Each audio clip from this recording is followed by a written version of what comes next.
आज प्रस्तुत है सुभद्रा कुमारी चौहान जी की कहानी होली। कल होली है, होगी? क्या तुम न मनाओगी? नहीं। क्यों नहीं? क्यों बताऊं? आखिर कुछ सुनो भी तो। सुनकर क्या करोगे? जो करते बनेगा, तुमसे कुछ भी ना बनेगा। तो भी क्या कहूं? क्या तुम नहीं जानते, होली या कोई भी त्योहार वही मनाता है जो सुखी है। जिसके जीवन में किसी प्रकार का सुख ही नहीं, वह त्योहार भला किस प्रकार मनाए। तो क्या तुमसे होली खेलने ना आऊं? क्या करोगे आकर?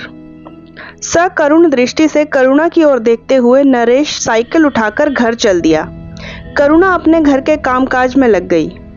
नरेश के जाने के आध घंटे बाद ही करुणा के पति जगत प्रसाद ने घर में प्रवेश किया। उनकी आंखें लाल थी, मुंह से तेज शराब की बू आ रही थी।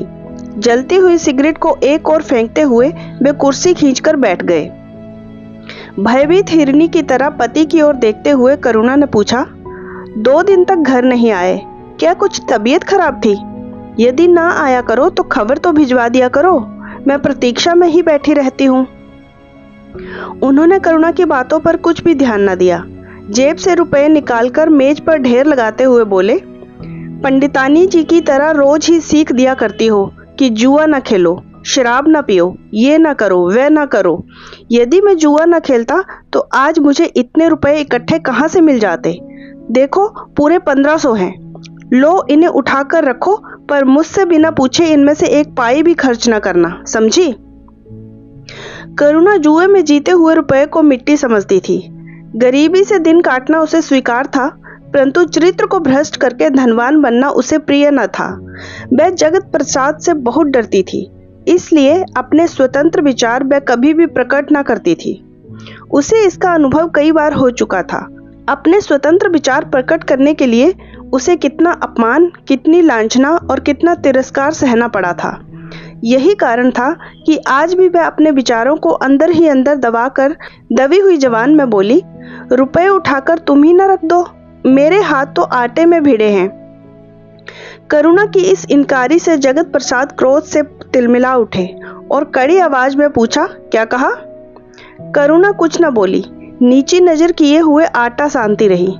इस चुप्पी से जगत प्रसाद का पारा 110 डिग्री तक पहुंच गया। क्रोध के आवेश में रुपए उठाकर उन्होंने फिर जेब में रख लिए। ये तो मैं जानता ही था कि तुम यही करोगी। मैं तो समझा था इन 2-3 दिन में तुम्हारा दिमाग ठिकाने आ गया होगा। ऊट पिटांग बातें भूल गई होंगी और कुछ अकल आ गई होगी, परंतु सोचना व्यर्थ था। तुम्हें अपनी विद्वता का घमंड है तो मुझे भी कुछ है। लो जाता हूँ, अब रहना सुख से। कहते कहते जगत प्रसाद कमरे से बाहर निकलने लगे। पीछे से दौड़कर करुणा ने उनके कोट का सिरा पकड़ लिया और विनीत स्वर में बोली, रोटी तो खा लो, मैं रुपए रखे लेती हूँ, क्यों नाराज होते हो।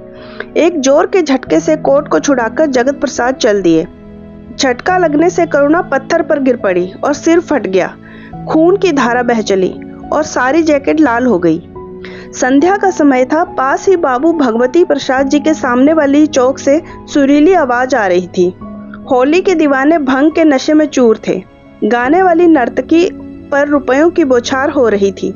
जगत प्रसाद को अपनी दुखिया पत्नी का ख्याल भी न था। रुपया बरसाने वालों में उन्हीं का सबसे पहला नंबर था। इधर करुणा भूखी प्यासी छटपटाती हुई चारपाई पर करवटें बदल रही थी। भाभी दरवाजा खोलो, किसी ने बाहर से आवाज दी। करुणा ने कष्ट के साथ उठकर दरवाजा खोल दिया। देखा तो सामने रंग की पिचकारी लिए हुए नरेश खड़ा था। हाथ से पिचकारी छूटकर गिर पड़ी। उसने साश्चर्य पूछा, भाभी ये क्या? करुणा की आंखें छलछला आई। उसने रुंधे हुए कंठ से कहा, यही तो मेरी होली है भैया। तो दोस्तों, आपको कहानी कैसी लगी मुझे कमेंट करके जरूर से बताना।